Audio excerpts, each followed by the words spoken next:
Kau pernah tak macam terfikir atau mengalami mimpi ke ada seseorang keluar dari TV?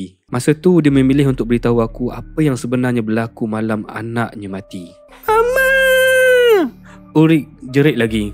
Mary merenung televisyen yang tidak menunjukkan apa-apa selain salji tak bermakna, iaitu statik tanpa bentuk. Dia rasa bersalah sebab biarkan Ulrik tengok cerita yang tak sesuai langsung dengan umur dia. Tak. Dia ada dalam... Apa? Ibu, dia lembut. Dia seorang yang lembut ni. Karakter dia lembut. Sayang je. Ulrik pun terus tenang.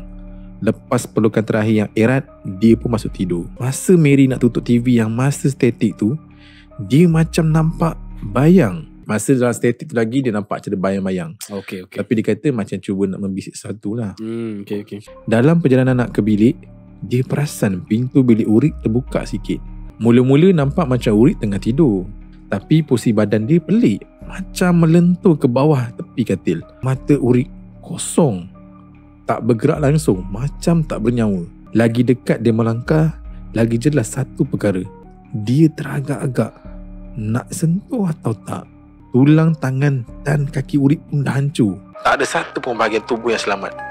Ulrik dah lama meninggal.